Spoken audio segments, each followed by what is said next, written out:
हर किस्म के रूहानी जिस्मानी मसाइल और वज़ाइफ के लिए पीर इकबाल कुरैशी चैनल को सब्सक्राइब करें। नहमदुहु व नुसल्ली व नुसल्लिमु अला रसूलिहिल करीम, अम्मा बाद, फ़अऊज़ु बिल्लाहि मिनश शैतानिर रजीम, बिस्मिल्लाहिर रहमानिर रहीम। ज़ुल्क़ादा की 8 तारीख का एक ऐसा पुरतासीर अमल आपको बताऊंगा। अगर आपके घर के अंदर बच्चे आपके नाफरमान हो गए हैं, या वो गुमराही का शिकार हो गए हैं, या गलत दोस्तों के अंदर उनका उठना बैठना शुरू हो चुके हैं, तो इसकी बरकत से अल्लाह ताला उनको गलत सोसाइटी से निकाल लेगा और आपकी नाफरमानी से हटाकर अल्लाह ताला उन्हें फर्माबरदारी अता फरमाएगा। चूँकि बहुत बड़ी तादाद ऐसी है, हमारे जो यूरोप, अमेरिका, कनाडा और ऐसे कंट्रीज़ में रहने वाले लोग हैं, उनको ये अलमिया बहुत मिलता है कि उनके बच्चे जब 14-15 साल के होते हैं तो अक्सर बुरी सोहबत की वजह से या स्कूल में दोस्तों की वजह से वो घर से आहिस्ता आहिस्ता भागना शुरू कर देते हैं और फिर माँ बाप के नाफरमानी इख्तियार करते हैं। बाज़ औक़ात इस्लाम से भी मुतनफ़र हो जाते हैं कि उनका नॉन मुस्लिम कोई दोस्त होता है, लड़का या लड़की का। तो ये प्रॉब्लम इतनी ज़्यादा है कि माँ बाप बड़े दीनदार होते हैं, घर में दीन का माहौल देते हैं, लेकिन बच्चा लड़का हो या लड़की हो, वो स्कूल के माहौल को ज़्यादा पिक करते हैं बनिस्बत घर के माहौल के। इसलिए बच्चे की जो तरबियत है स्कूल के अंदर जहां उसको दाखिल करते हैं, तो आप सबसे पहले तहकीक करें कि वो स्कूल कैसा है, टीचर कैसे हैं और वहाँ के स्टूडेंट कैसे हैं। उसका बड़ा असर है आपके बच्चों की ज़िंदगी पर। आप बच्चे को खाली स्कूल में फेंक ना दें, बल्कि उसकी लाइफ के बारे में फिक्रमंदी करें।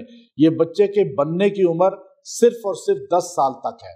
10-12 साल के बाद फिर बच्चा कोई चीज़ भी पिक नहीं करता, बल्कि अंदर जो चीज़ें उसके दाखिल हो चुकी होती हैं दिमाग और दिल में, उन्हीं को जाहिर करता है।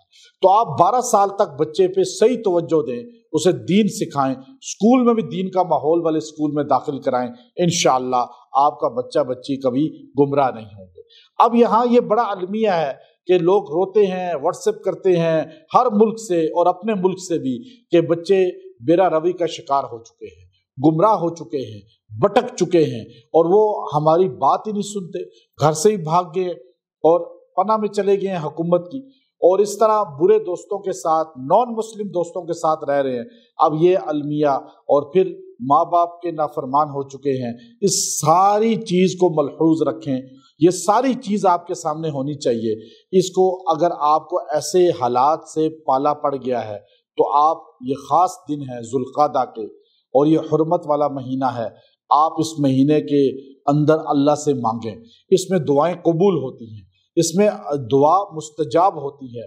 आपने सूरह नाज़िआत 30वां पारा की दूसरी सूरा है, उसके पहले रुकू के अंदर आखिर में एक आयत है, वअहदियका इला रब्बिका फतख्शा, वअहदियका इला रब्बिका फतख्शा। इस आयत करीमा को आपने 111 मरतबा पढ़ना है। 111 मरतबा पढ़ के दुआ भी करें। अगर खिला पला सकते हैं तो खाने पे, पानी पे दम करके खिला पला दें। अगर खिला पला नहीं सकते, वो गायब है, तो आप उसका तसव्वुर करके फूकें और उसके लिए दुआ करें। ये अमल आप इख्तियार करें, अल्लाह ताला उसको राह रास्त पे भी लाएगा, अल्लाह ताला उसको भटके हुए रास्ते से वापस लाएगा, आपका ताबेदार फरमाबरदार बनाएगा। कोई बच्चा भी सरकश हो, लड़ाका हो, बदतमीज हो, आप उसको पला सकते हैं। मियाँ बीवी भी एक दूसरे को पला सकते हैं, बहन भाई भी पला सकते हैं। अगर ऐसे माहौल है, ऐसे हालात हैं, तो ये कुरान पाक की आयत बेहतरीन आयत है और ये हदायत पे लाने वाली है। और ये मूसा कलीमुल्लाह को अल्लाह ने फरमाया था कि आप फिरौन को जाकर ये कहना, क्या अब तेरे पास वक्त नहीं है कि तू रब के सामने डरने वाला हदायत पे बन कर आ जाए। तो अब आप देखिए, आप इस आयत को पढ़ें, इंशाअल्लाह इससे फ़ायदा होगा। व आखिरु दावाना अनिल हम्दुलिल्लाहि रब्बिल आलमीन।